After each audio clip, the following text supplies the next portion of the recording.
FCRA 2.0 bill ఇది వచ్చేస్తోంది, ఇది అమలైపోతోంది అని చెప్పేసి చాలామంది తెగ పిసుక్కుంటున్నారు. ఆవేదన మామూలుగా కాదు, వ్యక్తపరుస్తూ ఉన్నారు, బెదిరిస్తున్నారు, బ్లాక్మెయిలింగ్లు చేస్తూ ఉన్నారు. ఇంటర్నేషనల్ ప్రెజర్స్ పెట్టి మరీ భారతదేశం ఈ నిర్ణయాన్ని వెనక్కి తీసుకోవాలి అనేలాగా ప్రెజర్ పెడుతున్నారు. మేమెందుకు తీసుకోవాలరా భాయ్? అయినా అమెరికాకి లేకపోతే ఆమ్నెస్టీ లాంటి ఆ యొక్క సంస్థలకి మనం తీసుకునే నిర్ణయంతో సంబంధం ఏమిటి? మా దేశంలో మేమేం కావాలో అది చేసుకుంటాం. మా దేశ రక్షణ మాకు ఇంపార్టెంట్. ఈ ఫారిన్ కరెన్సీ, ఈ విదేశీ నిధుల ద్వారా ఈ సేవ పేరుతో ఏం చేస్తున్నారు మీరు? ఈ మిషనరీలు కొన్ని మాఫియాని నడిపిస్తూ ఉన్నాయి. వాళ్ళ ఎజెండాకి తగ్గట్లుగా ఇక్కడ జనాల సంస్కృతి మీద, జనాల ఆలోచనల మీద ప్రభావితం చూపించేలాగా విద్యా ముసుగు ఒకటి, వైద్యం ముసుగు ఒకటి తగిలించుకొని ఇష్టారీతిగా ఈ దేశంలో వాళ్ళు వెళ్ళిపోయారంతే, ఎవరు ఆ బ్రిటిష్ వాళ్ళు. కానీ వాళ్ళ ఐడియాలజీనే ఇంకా బలోపేతం చేసేలాగా వాళ్ళ చెంచాలందరూ ఇక్కడ పనిచేస్తూ ఉన్నారు. దానికి ఈ విదేశీ నిధుల ప్రవాహం ఈ ఎన్జిఓలకు లేదా ఇతర సంస్థలకు ఒక పెద్ద బూస్ట్ అయిపోయింది. ఆ బూస్ట్ని కట్ చేయకపోతే భారతదేశం అనేది వాళ్ళకి వేస్ట్ చేయడం పెద్ద మ్యాటర్ కాదు. భారతదేశాన్ని వేస్ట్ చేయడం పెద్ద మ్యాటర్ కాదు వాళ్ళకి. అందుకని చెప్పి అమిత్ షా చాలా చాలా చాలా కఠినంగా ఉన్నారు. ఎక్కువేమీ సవరణలు చేసేలే, పాత బిల్లుకి 1-2 పాయింట్లు అదనంగా జోడించారు. అవేంటో కూడా నేను చెప్తాను మీకు. వీటికి ఎంత నొప్పా? ఆ కేఏ పాల్ అయితే ఏదేది కేఏ పాల్ సెపరేట్గా ఒక వీడియో చేస్తాను. Literally he's crying. Just K A Paul కాదు అక్కడ మనం చూడాల్సింది. ఈ విదేశీ నిధులతో ఇప్పటిదాకా తిష్ట వేసుకొని తెగబలిసినటువంటి పందికొక్కులందరూ కూడా కేఏ పాల్ ముఖంలో కనిపించారు నాకు. సో ఏదేమైనప్పటికీ కూడా ఆగస్టు 10, 11, 12 తేదీల్లో లోక్సభ, రాజ్యసభ ఎంపీలందరూ తప్పనిసరిగా పార్లమెంట్కు హాజరు కావాలని కాంగ్రెస్ అండ్ బీజేపీ రెండు కూడా తమ ఎంపీలకు విప్ జారీ చేశాయంటే ఈ బిల్లు ఎంత ప్రాధాన్యమైనదో అర్థం చేసుకోండి. ఒకరు ప్రవేశపెట్టడానికి, మరొకరు అడ్డుకోవడానికి శత విధాలుగా ప్రయత్నాలు చేస్తారు. పార్లమెంట్ సమావేశాలు ప్రారంభమైనప్పటి నుండి అమిత్ షా గారు రేయింబవళ్లు పార్లమెంట్లోనే ఉంటూ వరుసగా పలు కీలక సమావేశాలు నిర్వహిస్తూ ఉన్నారు. అందరి అంగీకారంతోనే ఈ బిల్లులను ఆమోదించాలని ప్రభుత్వం భావిస్తోంది. ఎఫ్సిఆర్ఏ నిబంధనలన్నీ ఇప్పటికే అమల్లో ఉన్నాయి. కేవలం ఒక చిన్న సవరణ చెప్పాను కదా, అదేంటంటే చెప్తా. ఎన్జిఓల గుర్తింపు రద్దయిన తర్వాత ఒకవేళ నిబంధనలు పాటించకుండా సదరు ఎన్జిఓ దాని గుర్తింపును కోల్పోతే దాని రిలేటెడ్ ఉన్నటువంటి ఆస్తులన్నీ కూడా ప్రభుత్వానికి దక్కాలి. లేదా ప్రభుత్వం నియమించినటువంటి ఒక బోర్డు ఉంటుంది, ఆ బోర్డు అధీనంలోకి వెళ్ళిపోతాయి. అది స్కూల్ అవ్వచ్చు, హాస్పిటల్ అవ్వచ్చు, ఏదైనా అవ్వచ్చు, ఏదో సత్రం కావచ్చు. కాబట్టి ఇది నచ్చట్లేదన్నమాట. ఇంతకుముందు అలా కాదు. అది ఎవరికి చెందాలో అర్థం కాని పరిస్థితి. ఆ ఎన్జిఓల్ని ఎవరైతే తమ గుప్పిట్లో పెట్టుకుంటారో వాళ్ళు అనుభవించేవాళ్ళు. ఇదే ఫారిన్ కరెన్సీతో కారు కొనుక్కుంటారు, విదేశీ నిధులతో కారు కొనుక్కుంటారు, ఆ కారుని పర్సనల్గా వాడుకుంటారు.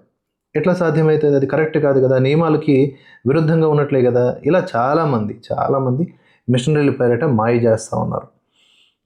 ఎఫ్సిఆర్ఏ 2.0లో ఏముంది అనేది ఒకసారి నేను మీకు తెలియజేసే ప్రయత్నం చేస్తాను. ఒక ఎన్జిఓ యొక్క ఎఫ్సిఆర్ఏ లైసెన్స్ రద్దయినా, రెన్యువల్ కాకపోయినా లేదా ముగిసిపోయినా ఆ సంస్థ పేరిట విదేశీ నిధులతో ఏర్పాటైనటువంటి ఆస్తులను ప్రభుత్వం ఏర్పాటు చేసేటటువంటి ఒక అథారిటీ తన అధీనంలోకి తీసుకుంటుంది. గతంలో లాగా సామాజిక సేవ లేదా మతపరమైన అనే ఒకే ఒక్క కారణంతో అన్ని రకాల పనులు చేయడానికి వీల్లేదు. ప్రభుత్వం ఒక 105 పనులను కేటగిరీస్ని చేర్చింది.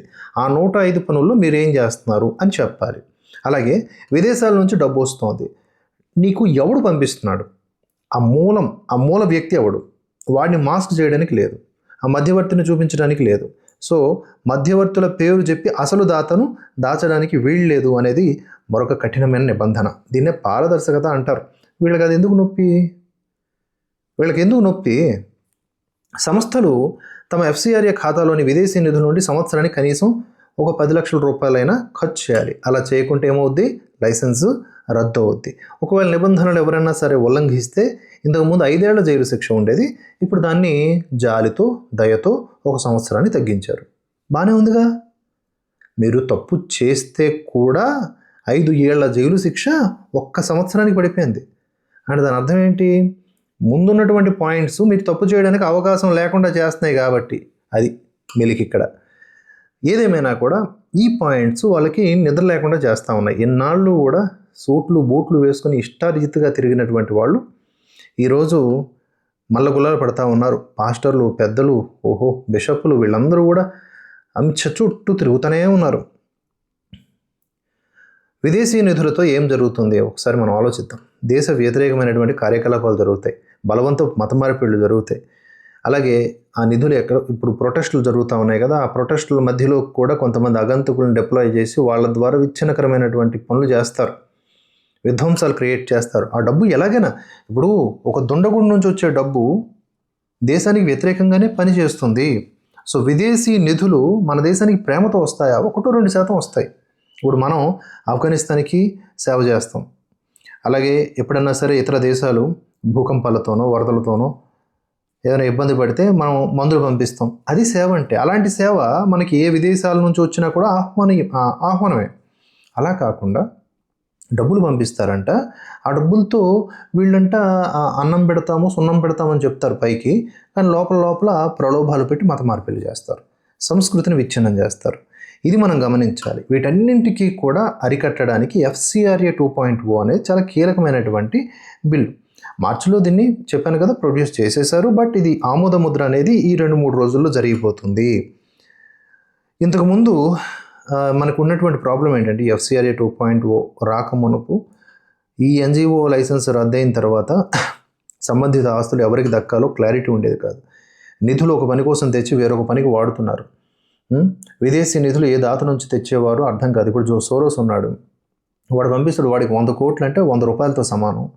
ఇదిగో నీకు 100 కోట్లు ఇస్తా ఉన్నా, నువ్వు పలానా రాష్ట్రంలో మామూలుగా కాదు విధ్వంసం క్రియేట్ చేయి, నువ్వు రౌడీలను పెడతావా, పుండాకూరులను పెడతావా, ఏదైనా చేయి, లేదా ఒక 20-30 యూట్యూబ్ ఛానల్స్ స్టార్ట్ చేయి, అందులో లెఫ్ట్ లాబీ ఐడియాలజీ లేకపోతే దేశ వ్యతిరేకమైన జాతీయవాద భావజాలానికి వ్యతిరేకమైన ఐడియాలజీని స్ప్రెడ్ చేయి, మనుషులను రిక్రూట్ చేయి. ఇలాంటివి చేస్తారండి. ఆ విదేశీ నిధులు ఎట్లయినా ఉపయోగపడతాయి, డబ్బు ఏదన్నా చేస్తుంది. అందుకని దీన్ని వ్యతిరేకిస్తూ ఉన్నారు. కొన్ని స్వచ్ఛంద సంస్థలు కానీ లేకపోతే కాంగ్రెస్ పార్టీ వంటివి కానీ వ్యతిరేకిస్తూ ఉన్నారు. ఎవరు వ్యతిరేకించినా ఈ బిల్లు ప్రవేశపెట్టడం ఖాయం. సో ప్రస్తుతం చర్చలు జరపడానికి ప్రభుత్వం, అధికారంలో ఉన్న ప్రభుత్వం ఇంట్రెస్టింగ్గానే ఉంది, కానీ వాళ్ళు చర్చలు చేయడు, రచ్చలు చేస్తారు. మీరు విన్నా వినకపోయినా బిల్లు ముందుకు వెళ్తుంది. FCRA 2.0 తర్వాత మనకి ఇంకా చాలా ఇంపార్టెంట్ బిల్స్ ఉన్నాయి. డీలిమిటేషన్ బిల్ ఉంది, ఆ తర్వాత యూనిఫామ్ సివిల్ కోడ్, ఇంకా ఎన్నో సవరణలు మనం చేయాల్సినటువంటి అవసరం ఉంది. లేకపోతే మన దేశాన్ని మనం కాపాడుకోలేం. బ్రిటిష్ నాటి చట్టాలే ఇప్పటికీ కూడా ఇంప్లిమెంట్ అవుతూనే ఉన్నాయి. అవన్నీ సరిదిద్దుకుంటూ మన దేశానికి ఒక కొత్తదనం తీసుకురావాలి, సార్వభౌమత్వాన్ని ఇనుమడింప చేయాలి. That's it.